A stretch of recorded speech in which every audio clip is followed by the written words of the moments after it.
Good afternoon and welcome. So आज का अपना क्वेश्चन है ecology. Introduction. In Indian environmental law, ecology is not treated as an abstract scientific concept but as a functional legal asset that state is mandated to protect. मतलब जो ecology है Indian environmental law के अंदर, वो बस एक scientific concept, मतलब वो एक साइंटिफिक कंसेप्ट ऐसा ही नहीं देखा जाता, बल्कि उसको उससे ज़्यादा की वैल्यू है। मतलब उसको एक लीगल एसेट कंसिडर किया जाता, जो कि स्टेट गवर्नमेंट या फिर स्टेट पे बोल लो, कंट्री पे बोल लो, ये मैंडेट मतलब मैंडेटरी कर देता कि उसको उनको प्रोटेक्ट करना ही पड़ता। While the term ecology is often used interchangeably with environment, the law specifically focuses on ecological balance, the stable relationship between living organism and their environment. So ecology मतलब जो भी लिविंग ऑर्गेनिजम्स है और जो environment है, उन दोनों के बीच का रिलेशनशिप। और जो ये टर्म इकोलॉजी है, ये बहुत बार इन्वायरमेंट के अगेंस्ट, मतलब इन्वायरमेंट की वजह इकोलॉजी भी बोलते बहुत बार। और जो लॉ है अपना, वो फोकस करता इकोलॉजिकल बैलेंस पे, मतलब रिलेशनशिप जो है लिविंग ऑर्गेनिज्म और इन्वायरमेंट के बीच की, वो स्टेबल रह सके। The legal concept of ecological balance. Indian courts have defined ecology through the lens of intergenerational equity. This means that the present generation holds the earth's resources in trust for future generation. मतलब जो India के अंदर के courts है, वो उन्होंने इस प्रकार इकोलॉजी को डिफाइन करा कि इंटर जनरेशनल इक्विटी, ये वर्ड इंपॉर्टेंट है, बहुत बार इस पे शॉर्ट नोट भी आती। सो इसका मीनिंग ये नीचे वाले दो लाइन बता दें कि इसका मीनिंग ये होता है कि जो आजकल की जनरेशन है, उन पर ये रिस्पॉन्सिबिलिटी है कि जो भी वो रिसोर्सेज अभी यूज़ कर रहे हैं, वो एक भरोसा है उन पे फॉर फ्यूचर जनरेशन के द्वारा। मतलब फ्यूचर में अभी जो जनरेशन्स आएंगी, वो इन पे भरोसा ये रख रहे हैं कि ये इनको प्रोटेक्ट करके रखेंगे हमारे लिए। समझे क्या आप? फॉर एग्जांपल एक दादाजी है, अभी उन्होंने एक आम का पेड़ लगाया, वो बढ़ता बढ़ता बढ़ता गया, इन्होंने उनको मतलब सब प्रोटेक्ट करता, मतलब इन्होंने पूरा प्रोटेक्ट किया, जो रिक्वायरमेंट था सब दिया। और अभी दादाजी गुजर गए, लेकिन जो उनके पोते थे, अभी उनको वो आम खाने को मिल रहे। तो इस प्रकार से you under the Environment Protection Act 1986, the government has the power to take measures to protect and improve the quality of environment.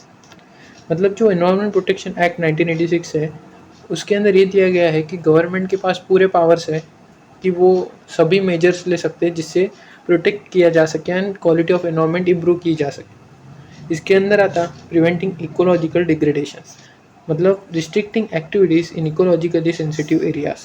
मतलब गवर्नमेंट ने कुछ एरियाज़ को ऐसा बोला कि ये बहुत सेंसिटिव एरियाज है, अगर इधर थोड़ा सा भी डिफरेंस आता है एनवायरमेंट में या फिर जो इनकी रिलेशनशिप है इन्वायरमेंट एंड लिविंग ऑर्गेनिज्म की, तो इधर बहुत तकलीफ हो सकती। तो इसलिए ये इकोलॉजिकल डिग्रेडेशन प्रिवेंट करना। Then biodiversity protection, ensuring that food chain and species diversity are not disrupted by industrial pollutant। मतलब दूसरा पावर ये है कि ये इंश्योर कर सकते कि जो फूड चेन है, उधर की फूड पे आपने साइंस में पढ़ा होगा, या फिर जो स्पेसीज डाइवर्सिटीज रहती है, मतलब एक स्पेसीज रहती, एक जीनस रहता है, उसके अंदर बहुत सारी स्पेसीज रहती है ऐसा, तो वो उनको मतलब कुछ प्रॉब्लम ना हो इंडस्ट्रियल पोल्यूटेंट के वजह से। सो ये भी इंश्योर करते ये government. Ecologically fragile zones. Ministry of Environment, Forest and Climate Change uses the Environment Protection Act to declare certain regions as ecologically sensitive areas. So उसका पर्पस क्या है? सबसे पहले to create shock absorber for protected areas like national parks. मतलब shock absorbers इधर उसका different meaning है, अभी वो आगे देखेंगे अपन। Restrictions in this zones, red category highly polluting industries are completely banned and even mining or large scale on construction is strictly regulated to maintain the local ecological flow। मतलब ये जो areas है ecologically sensitive areas, for example इन्होंने national park बोला, तो उधर जो red category के अंदर जो इंडस्ट्रीज आती, मतलब हाई पॉल्यूशन जनरेट करने वाली, तो वो तो कम्प्लीटली बैन है उन एरिया में मतलब एस्टेब्लिश करना। और जो माइनिंग एक्टिविटीज़ रहती या फिर जो लार्ज स्केल कंस्ट्रक्शन रहता, वो भी रेगुलेट किया जाता ताकि उधर का लोकल इकोलॉजिकल फ्लो मेंटेन रहे। और इसी वजह से इसको शॉक एब्जॉर्बर बोला गया ताकि ऐसा झटका ना आए बाद में कि ये पूरा जगह जो थी उधर की वो इंडस्ट्री की वजह से तबाह हो गई, इसीलिए वो पहले ही उसको एब्जॉर्ब कर देती, पहले ही बैन कर दिया इंडस्ट्रीज़ को ऐसा जो हाई पोल्यूशन करे। Examples the Western Ghats, Matheran in Maharashtra and Doon valley, ये सब आते इकोलॉजिकल फ्रेजाइल जोन या फिर ecologically sensitive area. Public trust doctrine. One of the most important legal foundation for ecology in India is the public trust doctrine, established in the case of MC Mehta versus Kamal Nath. आप जैसे जैसे पढ़ोगे ना तो आपको MC Mehta बहुत बार नाम दिखेगा। The rule: the state is the trustee of all natural resources like rivers, sea shores, forest and air। मतलब स्टेट जो है, गवर्नमेंट जो है, वो एक ट्रस्टी है सभी नेचुरल रिसोर्सेज का। और बेनिफिशियरी कौन है फिर? बेनिफिशियरी हम लोग, मतलब पब्लिक है। Obligation: the state cannot allow these resources to be converted into private ownership if it interferes with ecological interest of the public। The court held that nature's law must be respected by man-made law।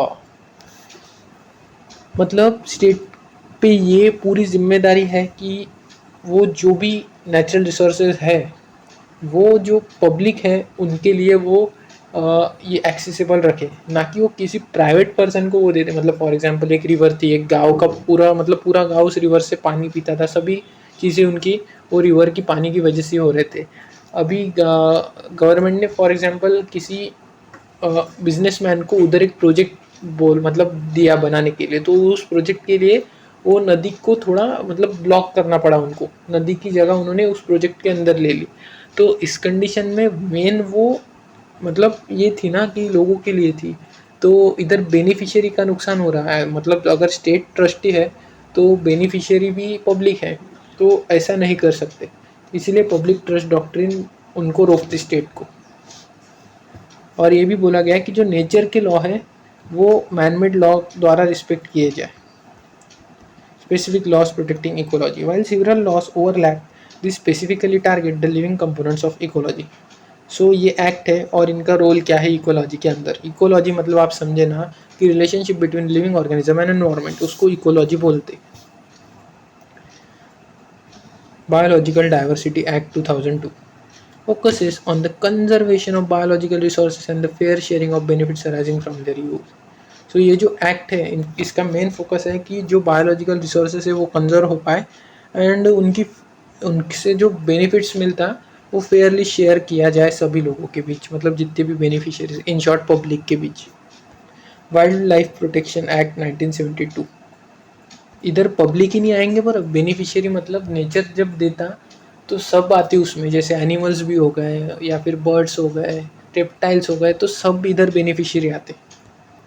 मतलब एक पेड़ है उसको कुछ fruits आते तो वो पक्षी भी खा सकते हैं, उसके बाद कोई एनिमल भी खा सकता है, आदमी भी खा सकता है, ऐसा।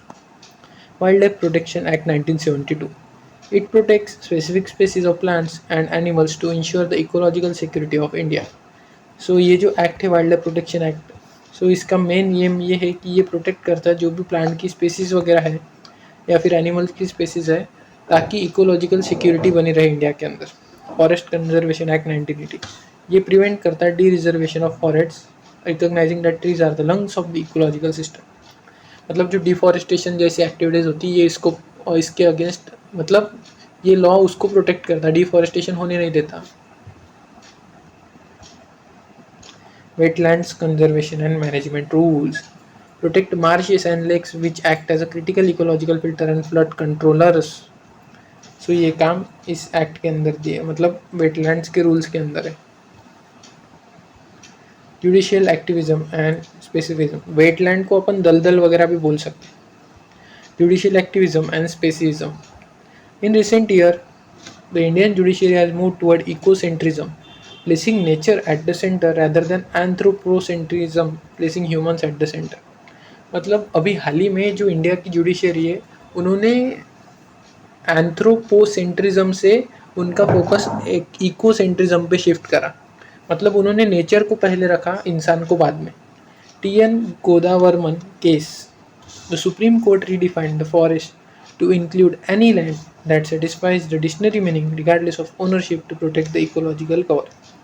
मतलब सुप्रीम कोर्ट ने रीडिफाइन करा फॉरेस्ट को और बोला कि उसके अंदर कोई भी लैंड आएगा जो कि डिक्शनरी मीनिंग को सेटिस्फाई कर रहा और उस वो मैटर नहीं करता कि वो किसके ओनरशिप के अंडर है, ताकि जो इकोलॉजिकल कवर है उसको प्रोटेक्ट किया जा सके.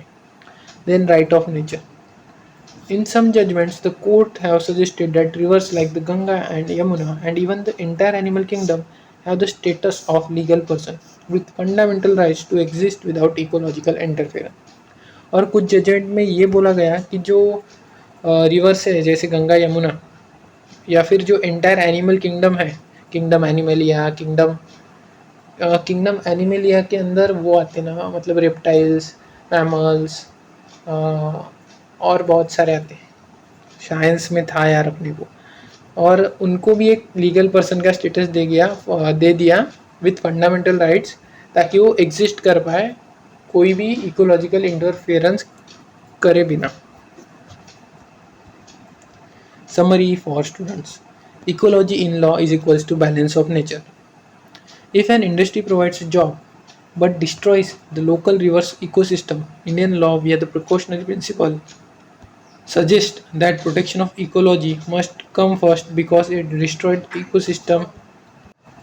So ये लाइन ये बताती है कि भले ही अगर कोई फैक्ट्री किसी नदी की पास डाल के या फिर जो भी वो इकोसिस्टम है नदी के आजू बाजू का, अगर उधर कोई फैक्ट्री डालने से भले ही किसी को जॉब मिल रही, बट उससे अगर वो रिवर का नुकसान हो रहा होगा या फिर जो रिवर के आजू बाजू की जगह है उसका परमानेंट नुकसान हो रहा होगा जो बाद में रिकवर ना किया जा सके, तो इस कंडीशन में वो फैक्ट्री नहीं डालनी चाहिए, ताकि मतलब वो रिवर या फिर जो उधर का इकोसिस्टम है वो मेंटेन रह सके.